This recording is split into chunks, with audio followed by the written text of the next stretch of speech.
Hey, what's going on, guys? How you doing? It's been a couple weeks, but I am back at the Hoarder House. It's right behind me, and while it does look a little bit messy, this is pretty much just what's left over of the drywall, and then you can see they've got some chunks and stuff over there, but the drywall is pretty much done, and I'm telling you, you're not going to recognize this house.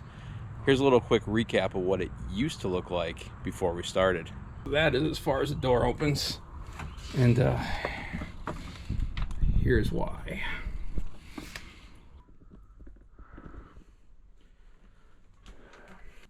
I'm literally crawling on stuff, guys. Oh, something alive. Oh, I don't know what that was. It just crawled up my back and skidded away. Oh, God. Dude. Oh, man. Well, we found the hangout spot here, guys. Look at this. There's the next one. Oh. Dude, check that out. Check that out.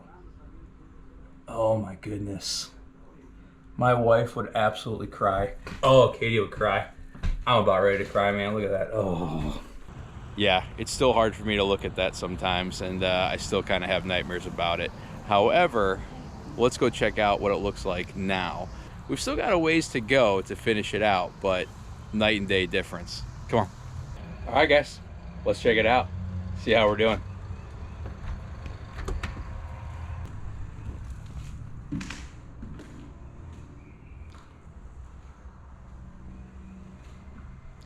All right, so a little bit different, huh? No cockroaches anymore. And no rats, dead or alive.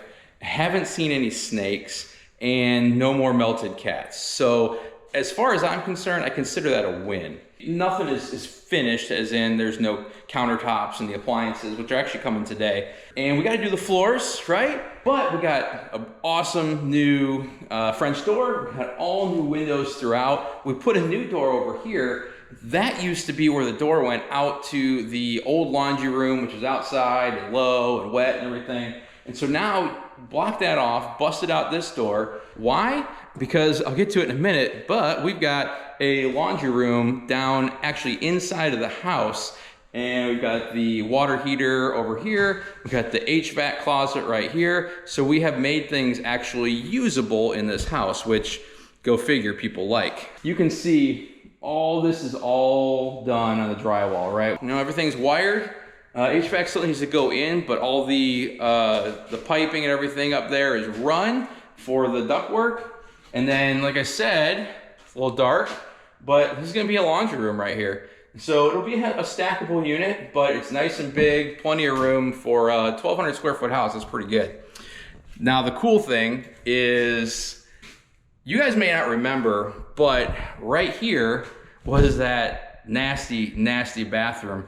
And I'll show you just a really quick recap, just in case you forgot what that looked like. Oh my goodness. Yeah.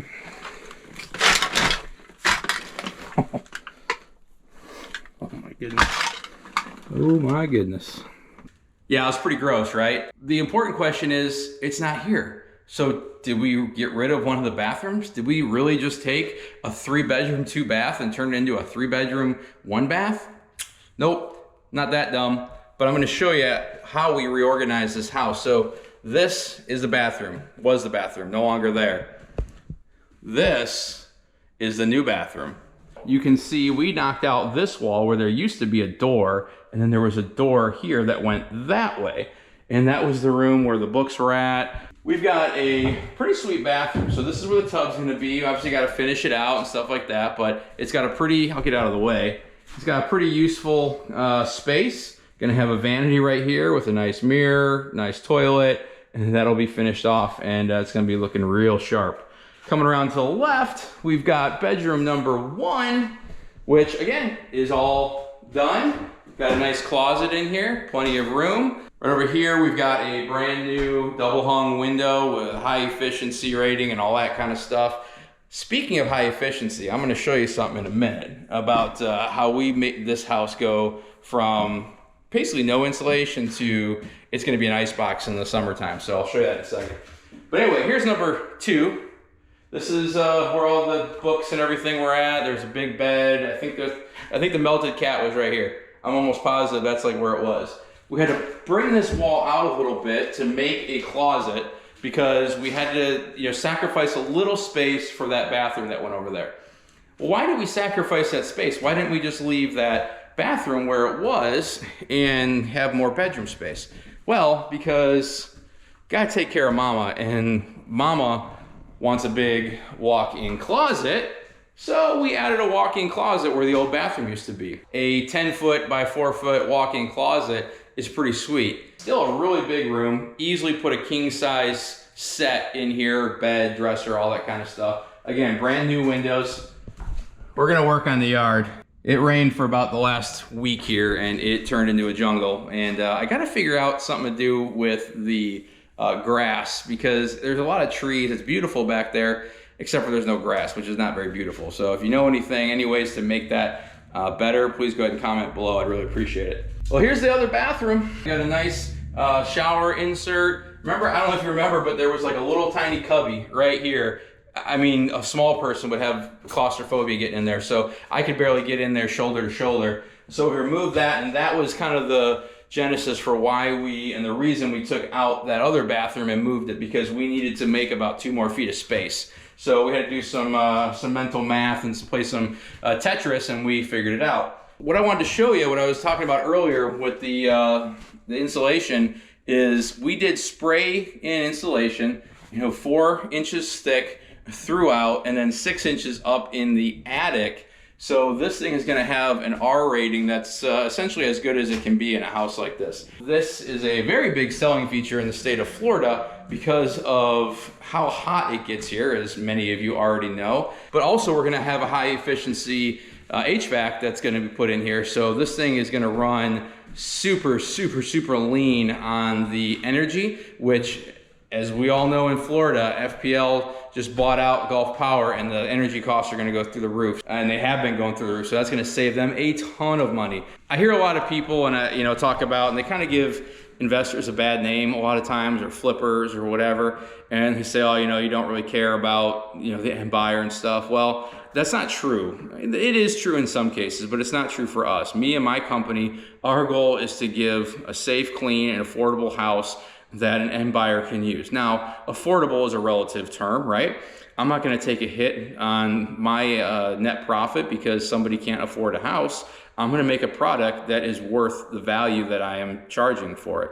So there is a lot of value in the property, and it's gonna look that way and it's gonna operate that way. And I think most business owners and any other business books that I've read about entrepreneurship, about people that sell a product, from Sam Walton to Jim Clayton to anybody else that owns these businesses, at the end of the day, they understand that if you create a good product and then sell that product at the price that it's worth, you're gonna get paid that price. And that's the free market system, and that's what's great about it. So we're gonna see if that holds true with real estate, and I'm pretty sure it will.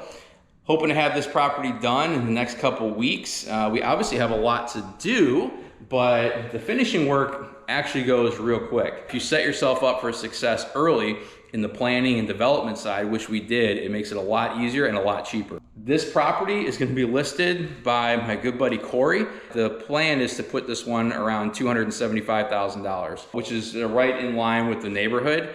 And obviously this is going to be the nicest house that is in this neighborhood. So, is it the biggest? No, but is it the nicest? Yes, it will be. And the costs of this area are just going up and up and up, and they're showing no signs of slowing down. So don't believe what you heard by all these people that are talking about the interest rates rising and it's going to drop prices and the housing market's going to cool off. Not in Florida. So right now is the time to buy real estate. If you haven't bought today, get ready for the pain tomorrow. So anyway, appreciate you guys checking this out, and I'm pretty excited about this one. So I said earlier that we were probably about halfway done with the project, and I'm pretty much wrong on that. Right now, today is the 27th of May. We are actually scheduled to be done on June 15th. So we'll get done there. It's pushing it, but we're moving at a pretty good clip. So I really don't think it's going to be too hard. All the major stuff is done. There's a lot of time and tedious things that need to be done, but the big ticket items, the roofs, all the major mechanicals and things like that are done. So now it just means getting a bunch of guys in here and just getting all the finishing work done.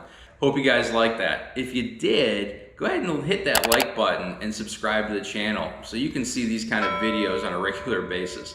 I have actually started a new channel that really breaks out my true motivation for why I'm doing these types of videos. At Millionaire Mafia, my goal is education and training and showing people how to do the nuts and bolts of what I do in real estate and how I generate wealth that I can use to give and that I can use to create, to pass on to my heirs, and then teach them not only how to create wealth, but how to use it in the way that it was prescribed by us by God. But my real passion and the reason that I got out of the W-2 is so that I could create the time freedom to spend with my family.